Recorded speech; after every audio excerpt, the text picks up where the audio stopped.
tous, nous sommes réunis une fois de plus sur Grand Paris Live, qui est le rendez-vous web des Grands Parisiens, dont vous avez maintenant l'habitude. Alors cette émission, je le rappelle, est produite par le Club des entreprises du Grand Paris et l'Institut des hautes études des métropoles, IHEDM, qui a fait sa rentrée là, il y a 15 jours, début janvier. L'objectif de cette émission, c'est de proposer aux décideurs grands parisiens, qu'ils soient publics ou privés, de partager les enjeux essentiels du Grand Paris et éventuellement aussi des métropoles, puisque le Grand Paris est une métropole, bien sûr. Alors, on partage avec qui ces enjeux et avec qui cherche-t-on à les explorer? Avec les dirigeants publics, privés, des experts, des sachants, des praticiens, des élus. Et nous avons le plaisir et l'honneur aussi aujourd'hui d'accueillir Martial Deruel.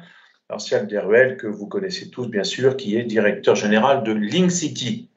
Alors Linkcity en 3-4 chiffres, mais Martial Deruel nous explicitera tout ça en détail tout à l'heure. C'est plus de 4000 logements familiaux et studios en résidence gérée. C'est 26 000 m² de surface d'immobilier d'entreprise.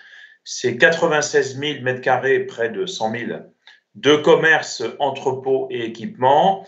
Et en termes de chiffre d'affaires, en tout cas de commandes, c'est ce qui est écrit sur le site, Martial, 800 millions d'euros de commandes. Alors derrière ces chiffres se cachent des réalités plus ou moins connues, et ça ne nous dit pas tout du métier de Linkcity dont on va parler. Alors le plan de l'émission, je le rappelle, il est tout à fait classique. J'allais dire, il a un caractère un peu pédagogique. L'entreprise, son activité, comment s'adapte-t-elle à la crise s'il y en a une, qu'est-ce qui se passe, comment… alors, il n'y a pas que le télétravail, c'est comment l'entreprise réagit dans cette conjoncture qui est quand même chahutée, il faut bien le reconnaître. Et puis, plus largement, dans une seconde partie, le secteur. Le secteur, c'est l'immobilier dans le Grand Paris au sens très large, mais aussi la France, puisque Martial a un périmètre national, au moins en tout cas. Et la question, c'est y a-t-il une crise de l'immobilier dans le Paris, en tout cas vu de cet opérateur qu'est Linkcity, et puis la question aussi demain. Et la question de demain se pose avec les 3 R, ce que j'appelle les 3 R. R de relance, R de reprise et R de retour. Voilà, la relance, y en a-t-il une?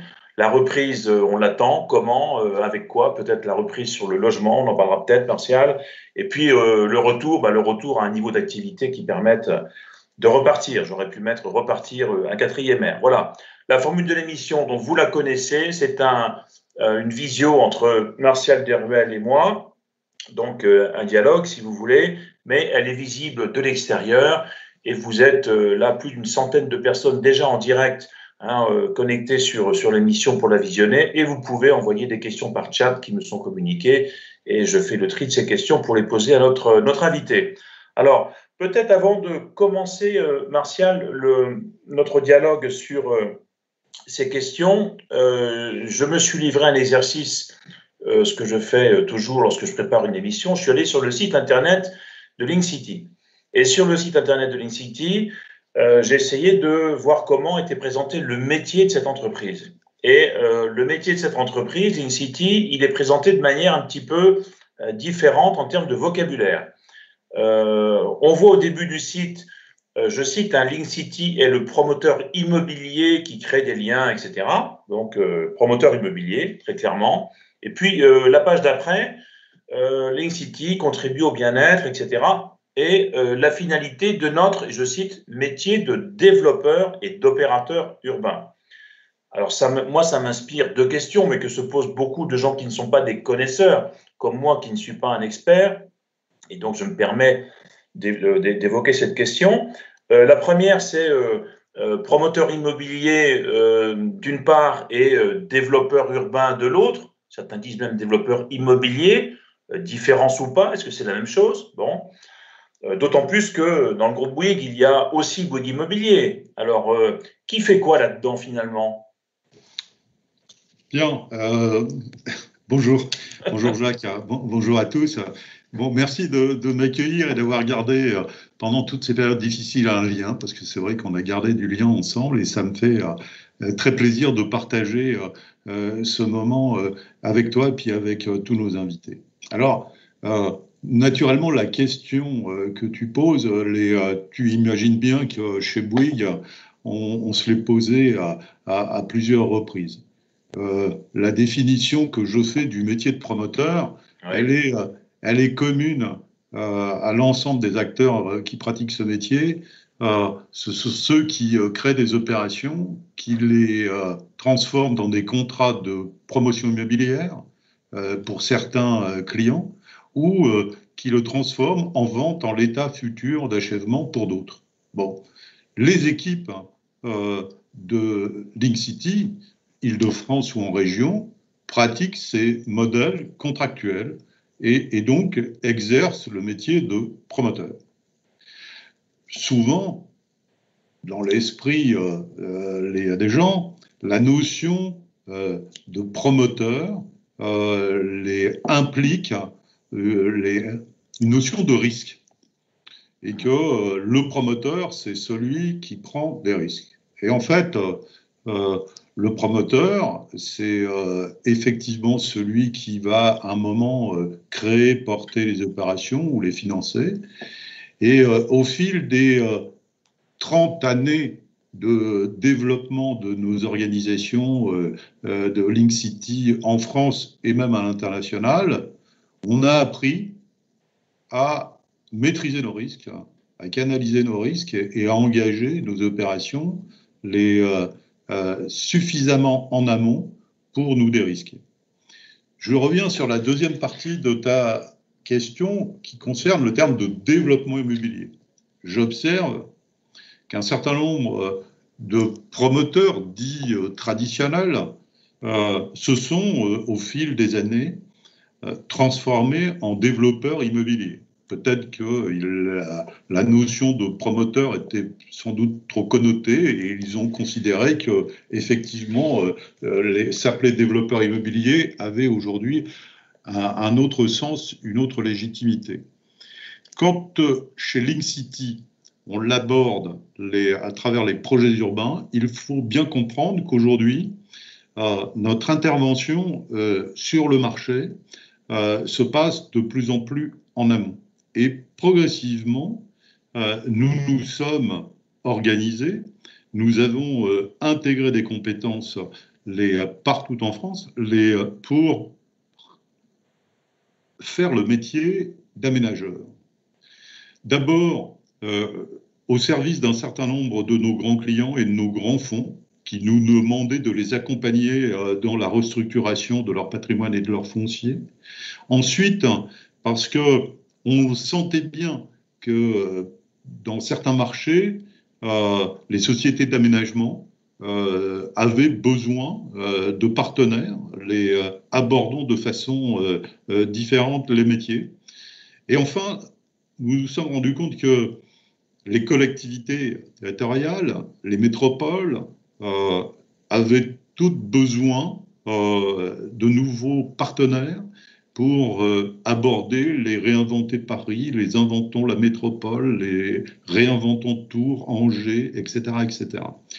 Et que ce métier, très en amont, nécessite des compétences différentes de celles qu'on a l'habitude d'avoir chez les promoteurs immobiliers. Et aujourd'hui, je considère que dans l'organisation mise en place autour des projets urbains chez Link City, nous avons un portefeuille, nous avons un nombre de projets en cours de développement et en cours de réalisation en France qui tracent notre avenir. Nous sommes développeurs urbains aujourd'hui autour vous le savez bien, des projets importants de la métropole que nous avons gagnés en 2017. L'actualité récente d'ailleurs par rapport à ces projets, c'est la signature de notre société d'aménagement avec CDC Habitat en fin d'année 2020. C'est un projet urbain qui s'appelle Parc en Seine, qui va développer 260 000 m² de plancher. Et donc, c'est un projet qui va nous guider jusqu'en 2024-2025. Il en va de même sur la transformation des puces à Marseille, le grand projet XXL que nous partageons avec notre cousin Bouygues Immobilier. Alors, je ne vais pas occulter la question par rapport à Bouygues Immobilier, qui est totalement légitime. En fait, nos relations, elles sont de cousinage et elles sont avec des intentions et des objectifs différents. Dans la mesure où la particularité de Link City, c'est de ne jamais vendre au détail ces opérations et d'avoir une relation directe avec le particulier qui veut acheter son appartement. Donc notre modèle de vente, c'est celui de la vente en bloc. Ça, c'est la première. Le deuxième élément important de différenciation, c'est que nous ne sommes pas aujourd'hui là pour faire du portage foncier ou du portage à long terme d'opérations. Donc, ce n'est pas notre modèle. C'est pour ça que Bouygues Immobilier, en fait, lorsque nous travaillons ensemble sur des opérations, c'est le cas de Parc en Seine, si je rebondis sur l'exemple précédent, eh bien, Bouygues Immobilier va effectivement intervenir sur ce projet en rachetant à la société d'aménagement constituée avec CDC Habitat des droits à construire pour opérer sur la vente au détail. Voilà, première partie de ma réponse. J'ai plus de son. En fait, est-ce que tu m'entends là? Oui, très bien, merci. Est-ce qu'on peut dire, et puis après on passera à l'actualité, est-ce qu'on peut dire que le développeur immobilier, sortons du cas précis de Link City, Bouygues Immobilier, c'est plutôt une question de géométrie. Est-ce que le développeur immobilier est plus en amont, très globalement, que ne l'est le promoteur? Tu as parlé d'aménagement, par exemple. On sait que les scènes d'aménagement, je reviens au Grand Paris, oui, que ce soit Citalios, que ce soit Sequano, que ce soit les unes et les autres, cherchent de plus en plus à faire de la copromotion. C'est exact. Quand même assez intéressant. Est-ce que cette brique dans la chaîne de valeur ou dans le process de copromotion se ferait plus naturellement avec des développeurs immobiliers? Et est-ce qu'on peut dire, pour préciser ma question, que, et c'est très schématique ce que je vais dire là, mais c'est pour essayer de comprendre, est-ce que le promoteur est plus orienté vers la clientèle individuelle, comme tu l'as dit, et donc vers la demande, alors que le développeur immobilier serait plus dans une logique d'offre? Est-ce que ces distinctions ont du sens? Je ne sais pas si ça a du sens, Jacques. D'abord parce qu'un certain nombre de promoteurs sont spécialisés. Certains ne font que du tertiaire. Oui. J'ai d'excellents collègues et amis promoteurs qui ne font que des opérations tertiaires. Ce sont les grands spécialistes et ils ont une compétence et une organisation dédiée. Ils travaillent effectivement à la fois pour des grands comptes ou pour des investisseurs. Et ils maîtrisent parfaitement la conception de ces opérations. D'autres, tu le sais, sont davantage spécialisés dans la logistique, dans les locaux d'activité, dans les entrepôts, etc. Donc, et puis la grande majorité, naturellement, s'attache à la mixité des opérations sur le logement et le commerce. Bon, alors la notion ou la qualification de développeur aujourd'hui,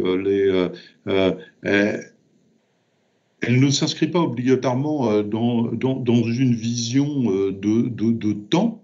Elle s'inscrit dans le fait que les opérations que nous développons et que nous créons, elles se partagent davantage avec les collectivités, le territoire, les élus, avec des transformations urbaines.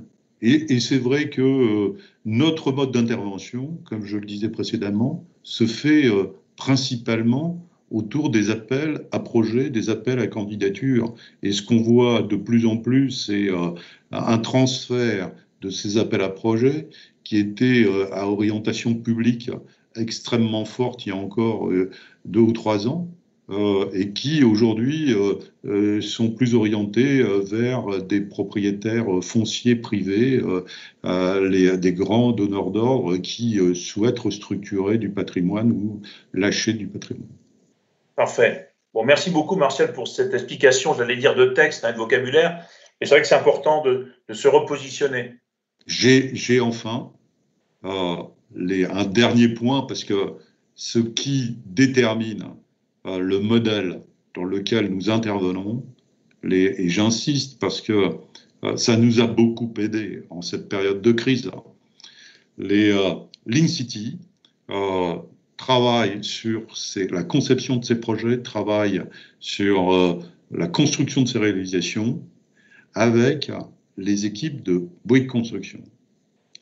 Et donc, chaque fois que nous engageons un contrat, un processus de développement de projet, nous avons à nos côtés les entreprises de Bouygues Construction et nous maîtrisons à la fois tous les aspects techniques et nous maîtrisons aussi la réalisation de nos chantiers.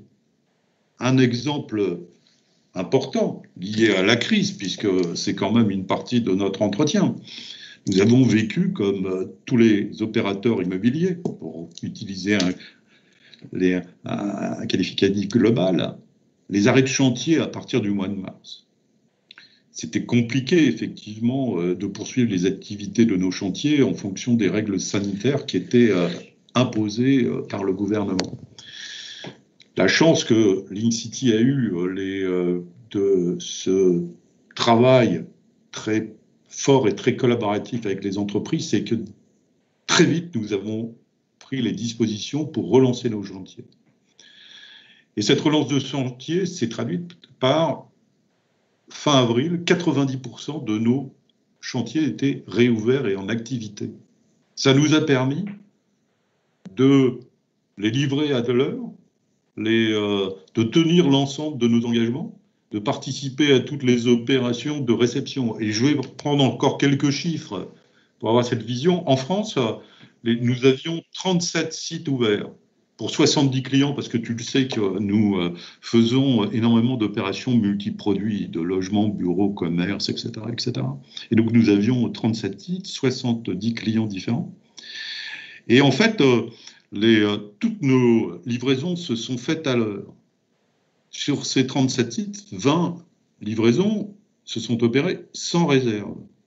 Sur ces 70 clients, les 21 de ces clients ont réceptionné leurs ouvrages avec soit une réserve par logement, soit une réserve pour 10 000 m² de bureaux produits. Donc, c'est une grande satisfaction de voir que dans ces périodes, un modèle qui se construit très en amont avec les entreprises fonctionne parfaitement bien. Oui, effectivement, c'est une autre différence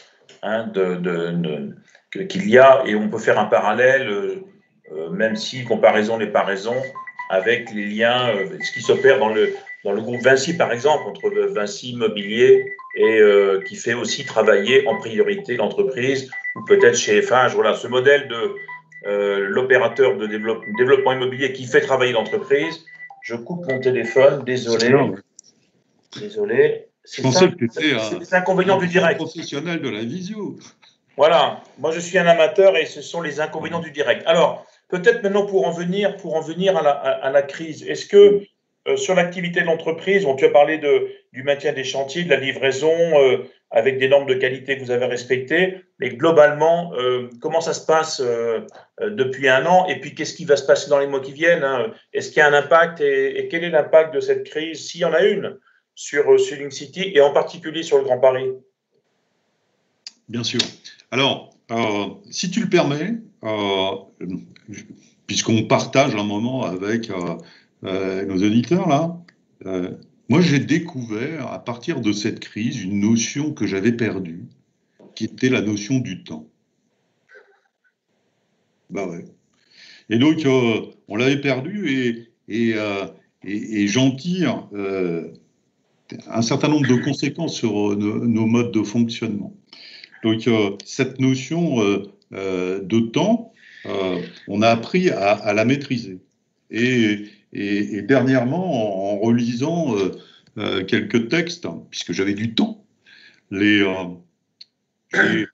relu L'homme pressé de Paul Morand, et qui écrivait que Excellent. Tu aurais pu lire d'où Proust si tu avais le temps. Bien sûr, mais ça va venir. Que le temps ne respecte pas ce qui se fait sans lui. Ouais. Et je trouvais que cette phrase était bien adaptée aux circonstances que nous avons vécues. Donc, naturellement, la crise a été non pas que sanitaire chez Bouygues Construction et chez Link City en 2020. En fait, on a eu la triple peine. Nous avons eu la triple peine parce que nous avons démarré par un premier virus qui a contaminé l'ensemble du système informatique de Bouygues Construction à fin janvier 2020, et notre système était fermé. Notre système était fermé, et donc nos collaborateurs ont dû immédiatement s'adapter à travailler sans mail, sans visioconférence, sans documents, même les imprimantes étaient à l'arrêt. Donc ça, c'était juste l'entrée de l'année 2020. Il a fallu du temps pour rétablir un système qui fonctionne dans le monde entier, avec toutes les sécurités d'usage et sécurités réclamées par à la fois nos clients, les administrations, etc. Et c'est vrai que quand on se retrouve fin janvier sans ordinateur, à se demander comment on va faire la réponse à telle consultation, comment même allons-nous faire le virement des salaires des collaborateurs? Parce que naturellement, il ne fallait pas polluer la terre entière en faisant des virements de salaire. On se retrouve dans une situation où il est nécessaire d'assez rapidement s'adapter. Première peine. Deuxième peine, nous sommes en mars, et moi je démarre en mars par le traditionnel dîner d'avant MIPIM qui n'a pas lieu, mais qui est quand même organisé par le président Bédier, qui nous rassemble tous, promoteurs de la place de Paris, pour une soirée agréable et d'échange, de partenariat avec Citalios en l'occurrence.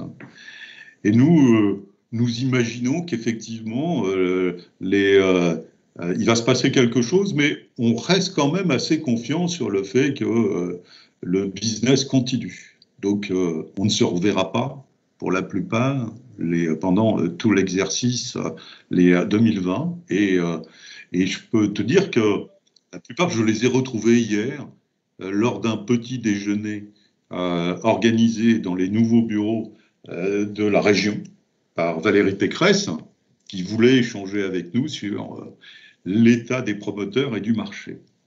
La troisième peine, nous l'avons vécue en 2 temps. Ce sont les élections municipales. Donc, et les élections municipales ont eu, à mon sens, un impact bien plus difficile à gérer dans nos projets, dans nos organisations, que la crise sanitaire. Parce que la crise sanitaire, finalement, nous nous sommes organisés pour prendre soin de nos collaborateurs, pour leur permettre de garder un lien social avec l'entreprise. Nous avons été attentifs à leur détresse. Et moi, je vivais cette même détresse, isolés, comme vous tous, à me poser de grandes questions sur l'avenir et l'utilité des choses. Donc, cette crise sanitaire, elle n'a pas eu de conséquences directement opérationnelles, parce que nos collaborateurs ont continué à travailler avec les architectes, les bureaux d'études, les entreprises, ont continué à mettre en œuvre leurs contrats, à discuter avec leurs clients. Et rien ne s'arrêtait. C'était quelquefois compliqué à organiser, mais finalement, je passais une grande partie de mon temps derrière mon écran avec les équipes à organiser des comités d'engagement où nous décidions des mesures à prendre et où nous continuons à faire avancer nos projets. La douleur est venue bien après lorsqu'il s'est agi d'avoir des réponses à des sollicitations des administrations ou des élus sur nos permis, sur nos projets et sur le moment où nous serions délivrés de leurs décisions. Et là, on a perdu quelques mois. c'est la vie des affaires. Je comprends qu'une nouvelle équipe qui s'installe puisse prendre les dispositions pour essayer de comprendre ce qui a été fait avant. Le bilan que j'en tire, c'est que nous avons eu quelques permis décalés. Sur la France, une opération annulée, ce qui n'est pas dramatique. Hein. Bon, et que finalement, il a fallu que l'énergie des équipes, des banquiers, des notaires, des administrations soit mobilisée sur novembre-décembre pour faire notre business tel que nous l'avions imaginé. Bon, donc ça c'est une grande satisfaction. L'autre grande satisfaction, c'est de constater que cette période où nous avions le temps de réfléchir, le temps à partager dans énormément de réflexions d'avenir, nous l'avons énormément consacré par exemple, l'élaboration de la feuille de route RSE de Link City, qui engage l'avenir sur nos engagements, sur nos modes constructifs, sur nos engagements, sur le développement de nos projets en bois, les réflexions que nous menons sur nos projets urbains. Et par exemple, sur les projets urbains, depuis quelques années déjà, nous menions des réflexions sur l'urbanisme et la santé, qui ont trouvé toutes leurs dimensions et leurs valeurs dans la crise actuelle. Et donc, nous avons trouvé la pertinence dans nos modèles de développement de projets urbains de ces réflexions. Ce qui est intéressant, c'est de constater à quel point, finalement, tout le monde a envie d'imaginer un monde nouveau, plus responsable, avec des modes de vie et d'intervention très différentes. C'est-à-dire que la segmentation des marchés, les réflexions sur les grandes métropoles, les besoins en termes de logement, en termes de services, en termes de transport, ont évolué considérablement. Les usages ont aussi beaucoup évolué. Et donc, on le voit bien dans la consommation des surfaces de bureaux. Donc, naturellement, les modèles anciens doivent s'adapter à la fois au télétravail qui, à mon sens, et d'ailleurs je ne fais que reprendre les analyses faites par de nombreux DRH, à 95%, ils estiment que durablement le télétravail s'installera dans nos modèles de fonctionnement d'entreprise. Donc ça veut dire quoi? Ça veut dire des espaces qui soient adaptés, ça veut dire des organisations qui tiennent compte d'une présence ponctuelle des équipes dans l'entreprise, des consommations de surface moindres, des réflexions sur l'adaptabilité des ouvrages que nous réalisons. Donc, un cheminement qui, aujourd'hui, par exemple, chez Link City, dans les différentes agences et directions que nous occupons, nous imaginons réduire de 25% nos surfaces de bureaux.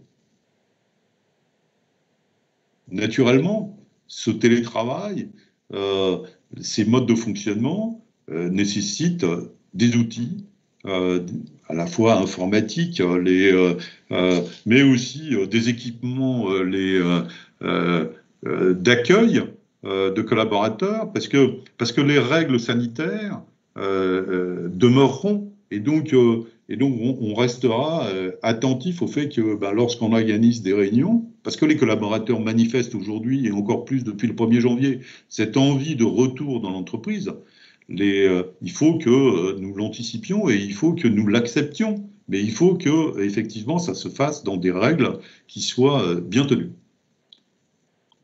Alors, tu nous dis beaucoup de choses là dans ce propos, Martial, et simplement peut-être pour s'approcher de la conclusion, 2-3 questions sur cette évolution de la ville que tu décris. Tout à l'heure, tu nous disais, en préparant cette émission, cette interview, tu nous parlais de la ville intacte. Et je trouve que ce terme, il est extrêmement intéressant, mais c'est quasiment un oxymore. Alors, Jacques, pour donner le contexte quand même à nos auditeurs, je me lamentais, en fait, et on était assez unanime d'ailleurs hier dans notre échange avec Valérie Pécresse à la région, sur le fait de dire, en 2014, en Île-de-France, était née une génération de maires bâtisseurs. Aujourd'hui, rares sont les maires qui souhaitent bâtir. Et le projet de ville, il est autour de maintenir la ville dans son intégrité et de façon intacte.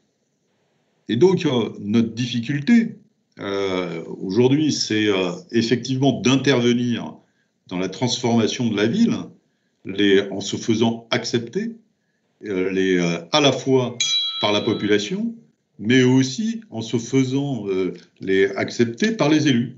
Donc, un gros travail de réflexion est en cours sur le message que nous devons porter auprès de ces élus, parce que il y a un besoin de logement considérable à Paris et en Île-de-France. Considérable. Donc, si nous rééditons les mêmes exercices que celui de 2020, il va y avoir une vraie pénurie d'offres de logements en Île-de-France à partir de l'année prochaine. Donc, c'est en cela que je dis que la notion de ville intacte, elle n'est pas durable. Je veux dire que on est quand même obligé, puisque il y a une demande du marché, il y a de l'emploi, il y a une évolution, une densité de la population, puisqu'il y a 50 000 nouveaux habitants en Île-de-France, nous disait Valérie Pécresse, chaque année. Que certains de mes confrères hier évoquaient que dans la production de logements en 2020, et je parle de logements familiaux, nous étions revenus à un niveau de production qui était celui de 1996, pour bien prendre la dimension de l'écart, et que juste à cette époque, la dimension de la ville et de la région, c'était 2 millions d'habitants en moins. Donc on va devant effectivement de graves difficultés si, bloqués par les enjeux des élections à venir, nous ne trouvons pas un accueil, une écoute bienveillante pour réaliser de nouveaux projets. Et je pense que dans ces projets, la conception ou l'approche de la ville demain, et on l'a bien vécu pendant cette période de confinement, c'est des enjeux de proximité, de services, des proximités de commerce, c'est moins segmenté, et c'est une approche naturellement qui est importante en Île-de-France, celle de la proximité des transports. C'était tout l'enjeu d'ailleurs de la consultation de la métropole et cette manière de réinventer des sites tels que nous le faisons, par exemple à Orly-Pied. Alors, derrière cette question que tu évoques, effectivement, la ville intacte, c'est un oxymore un peu provocateur, mais c'est un vrai sujet pour les élus. Si je prends l'image qui est derrière toi, là,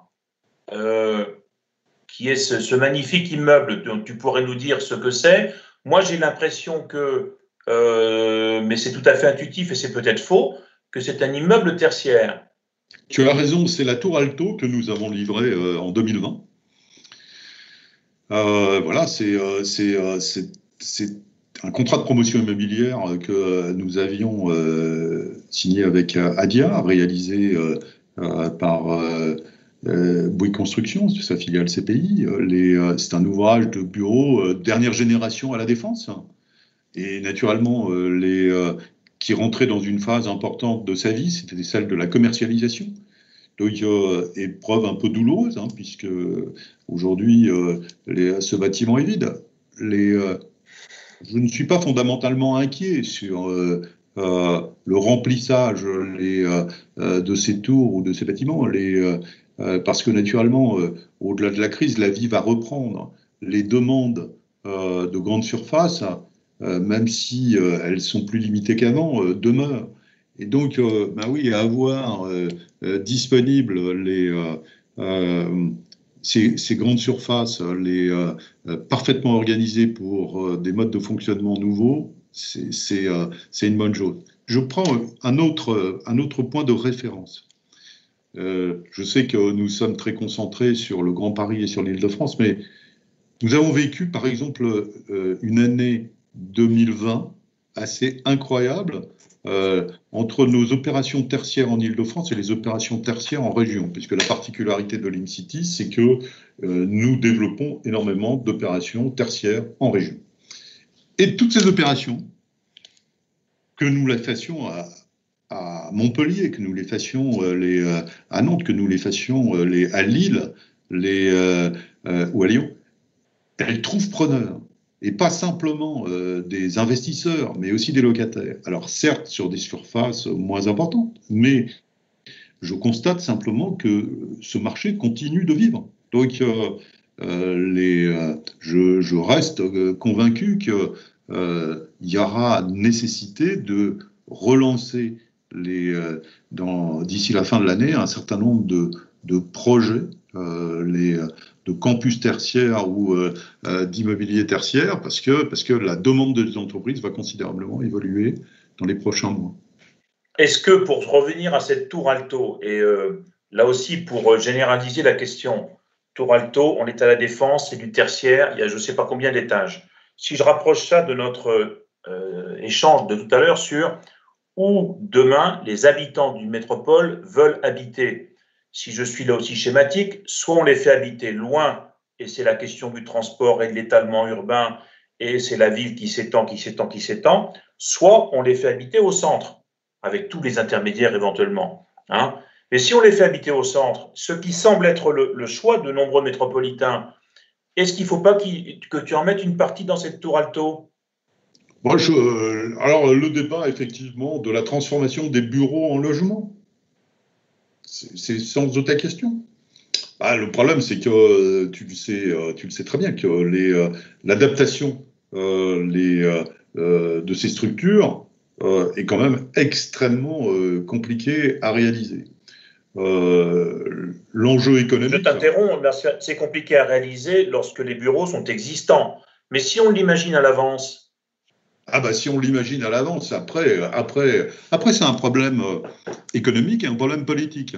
C'est-à-dire que, naturellement, je comprends que un certain nombre de maires aient plus envie de voir sur leur territoire se développer du bureau que du logement. Parce que ça rapporte et ça crée moins de contraintes de fonctionnement.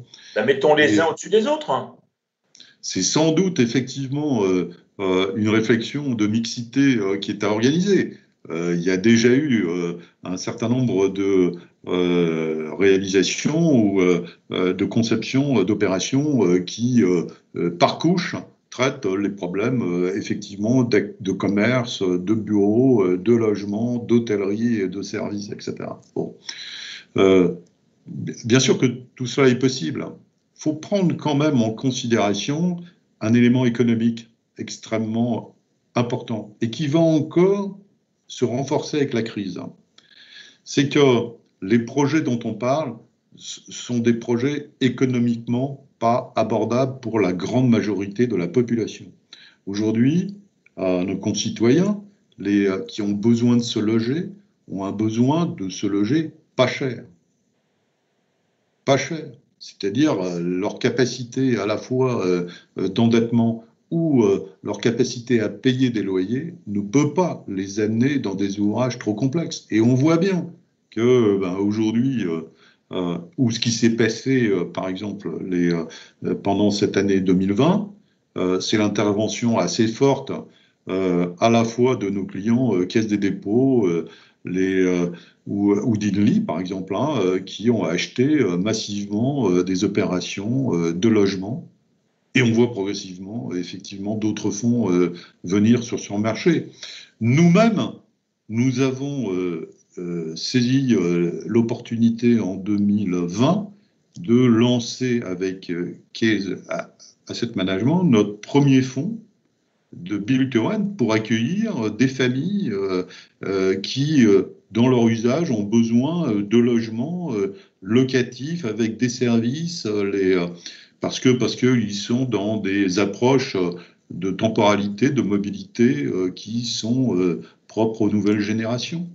Donc, je pense que le sujet majeur que nous allons avoir à aborder, c'est au-delà de la problématique environnementale et carbone, c'est quand même la problématique de loger convenablement des populations jeunes, moins jeunes, des populations qui vont être dans des phases de fragilité économique et qui ont quand même besoin de vivre dans des métropoles, dans des logements décents. Bon, donc ça, c'est une question qui est très compliquée parce que si je comprends bien ce que tu nous dis, habiter au centre ou à l'hypercentre d'une métropole, alors dans une tour ou pas d'ailleurs, hein, ça coûte évidemment très cher parce que le mètre carré coûte très cher et c'est peut-être les entreprises qui, dans les mètres carrés de bureau qu'elles vont acheter ou louer, bah, paieront peut-être cet écart. Donc finalement, est-ce qu'on ne va pas arriver, si on veut mixer au même endroit les uns au-dessus des autres, des habitants et des salariés, est-ce que ce n'est pas un peu les salariés qui paieront ce que ne pourront pas payer les habitants? Je ne le pense pas parce que tu sais bien que par rapport au déploiement des gares du Grand Paris, toutes ces réflexions urbaines existent. C'est-à-dire que je pense qu'autour de ce projet d'envergure et des projets immobiliers qui l'accompagnent autour des gares, on n'est plus dans la fragmentation ou la segmentation. On ne veut plus recréer autour de ces gares des défenses bis. On veut de la mixité.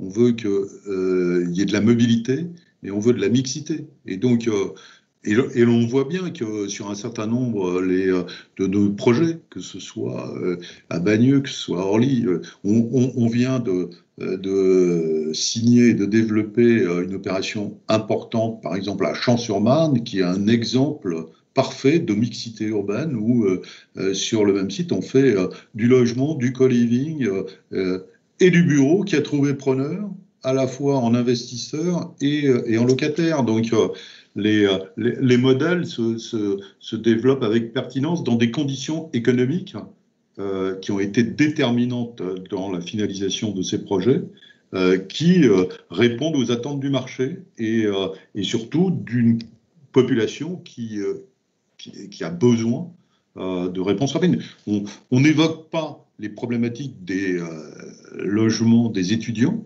ou des jeunes travailleurs, mais c'est pour nous, dans nos réflexions de programmation, un enjeu considérable. Et on le voit bien qu'aujourd'hui, la déshérence qui existe dans l'accompagnement de ces populations, c'est par rapport à l'avenir de la société, il faut quand même qu'on change énormément de choses sur notre accompagnement de ces populations. Mais les étudiants, par exemple, aujourd'hui, le système, le business model de l'immobilier des résidences étudiantes permet d'envisager de faire loger des étudiants dans de bonnes conditions au centre des métropoles, où on va être obligé de les laisser à Évry, à Palaiseau ou à Cergy-Pontoise. Mais non, il faut obligatoirement l'inclure dans une programmation urbaine. Je veux dire, il n'est pas souhaitable d'exiler ou de délocaliser les populations étudiantes sous prétexte de raisons économiques. Il y a des accompagnements. On est capable aujourd'hui, quand on fait un bilan global d'aménagement d'un projet un peu structurant, d'impacter le coût du terrain de façon différente entre les différents produits que l'on va réaliser en fonction de leur commercialisation et de leur prix de vente. Donc, toutes ces populations, il faut qu'elles puissent trouver à vivre ensemble.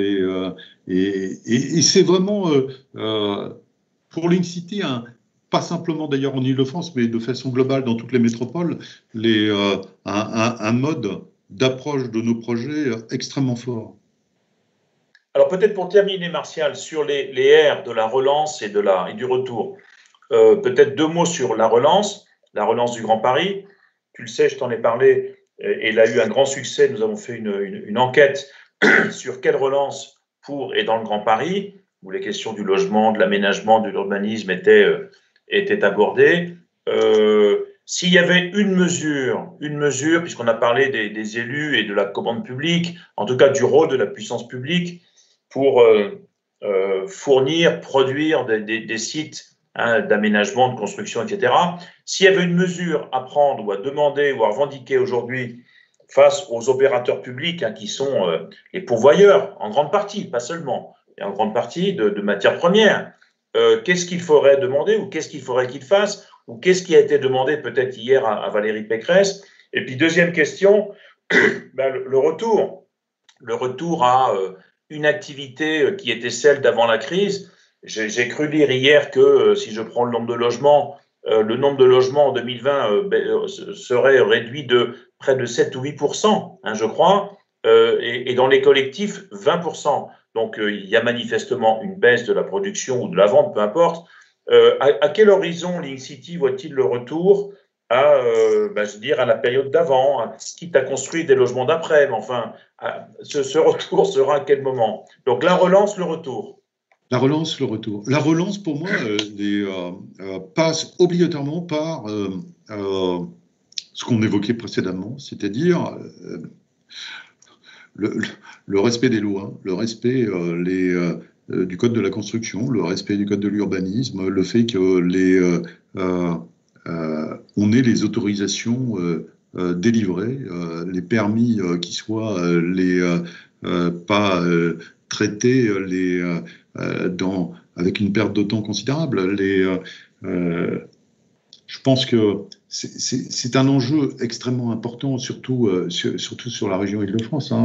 Il faut vraiment que lorsque on engage un processus sur une opération où on a par exemple l'autorisation de réaliser 15 000 m², et qu'on nous dit ça c'est un plafond, mais vous ferez que 5 000, tu te doutes bien que la problématique économique sur le foncier, ça joue pas. Il faut qu'on revienne à un mode normal.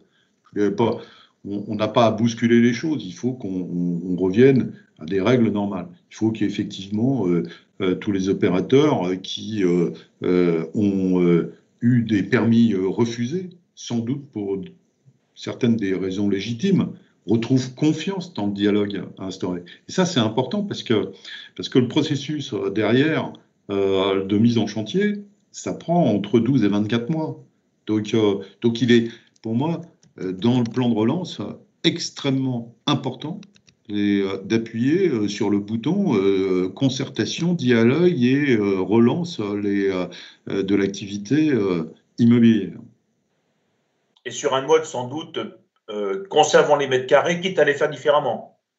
Bien sûr que je pense qu'un certain nombre de maires qui avaient effectivement exprimé leur demande légitime de voir produire des milliers de mètres carrés de bureaux, aujourd'hui vont se rendre compte que à quoi bon produire des milliers de mètres carrés de bureaux si c'est pour les avoir vides? D'accord? Donc, il faut travailler à une autre production rapidement d'équipements, de logements, qu'ils soient des logements sociaux, des logements intermédiaires, des logements d'accession ou des projets comme les nôtres en co-living, par exemple. Alors, je vais être provocateur pour terminer, mais il y a peut-être des maires qui disent à quoi bon produire des millions de mètres carrés de bureaux pour les avoir vides, mais tu as aussi des maires qui disent à quoi bon produire des millions de mètres carrés de logements pour les avoir pleins. Parce que c'est aussi ça le problème, c'est d'avoir des mètres carrés de logements pleins d'habitants qui, derrière, consomment des écoles, des crèches, de l'espace public, du parking. C'est aussi, tu le sais, évidemment un problème. Et donc là, il y a tout ça à résoudre et je reconnais que ce n'est pas simple. La question du retour, Martial, à quand le retour à une activité de celle d'avant en termes de volume, en termes de dynamique? Nous avons, comme dans tous les grands groupes, fait nos plans 2021. Donc, en ce qui concerne Link City, et là, c'est globalement sur la France, puisque nous avons globalement une entreprise qui s'équilibre entre l'Île-de-France et les régions. Un niveau d'activité et de chiffre d'affaires et de prise de commande qui est en légère augmentation par rapport à 2020, parce que en fait certains permis qui avaient été décalés de 2020 ont permis et on a quelques opérations dont les signatures ont été reportées et qui se font là depuis le début du mois de janvier jusqu'à mars. Donc oui, cette activité économique, elle reprend. Très clairement, on n'est pas dans le délai en se disant on va vers les 10% ou 20% de croissance. D'accord, on s'est mis en configuration de stabiliser l'entreprise. Après, la question posée sur à quand un monde nouveau et de forte consommation et d'emballement, en fait, si j'en crois encore les propos de notre président hier soir, il faut espérer que cette crise sanitaire, puisque maintenant c'est la seule qui nous préoccupe, soit derrière nous à la fin de l'année 2021. Bon, ce qui est rassurant dans ce que tu nous dis, c'est que il y a une crise effectivement, mais l'entreprise s'est organisée pour y faire face, pour peut-être tendre un peu le dos et faire face. Hein. Les chiffres que tu nous donnes ne sont pas catastrophiques. Et on imagine les efforts d'adaptation dont tu as parlé. Si en plus, effectivement, tu l'as rappelé, crise ou accident informatique, plus, etc. Et donc, c'est plutôt, moi, j'entends plutôt ce que tu nous dis comme un message d'optimisme et d'encouragement. Et en tout cas, je voulais t'en remercier. Merci de ces 45 minutes que tu as passées avec tous les auditeurs ou spectateurs donc, de Grand Paris Live. C'est extrêmement intéressant, Martial, pour nous et pour ceux qui ont suivi cette émission et qui la suivront en replay, d'avoir ce temps d'échange avec un dirigeant, j'allais dire, dans un mode décontracté, sincère, où on se dit des choses. C'est vrai que bien souvent, on est pris par le temps, on se pose des questions très rapides, il faut répondre très rapidement. Et là, on a eu, grâce à ce temps que tu nous as donné, la possibilité d'aller un petit peu plus au fond. Et c'est un moment privilégié. Je voulais t'en remercier et te remercier de la confiance que tu nous fais en nous disant tout cela. Voilà. La mission va arriver à sa fin. Je n'ai pas de rendez-vous à donner, ce que je fais régulièrement sur les annonces des séquences suivantes parce qu'elles sont en préparation et parce qu'il y a les vacances qui arrivent. Et ces vacances dont jusqu'ici on ne savait pas trop si elles dureraient ou pas, si les enfants iraient à l'école ou pas. Et donc nous n'avons pas programmé à un jour près les prochains Grand Paris Live. Mais nous y travaillons et il y aura très vraisemblablement fin février un prochain invité VIP comme l'était aujourd'hui Martial Deruel. Et Martial, je te remercie encore. Je dis merci Jacques. tout le monde.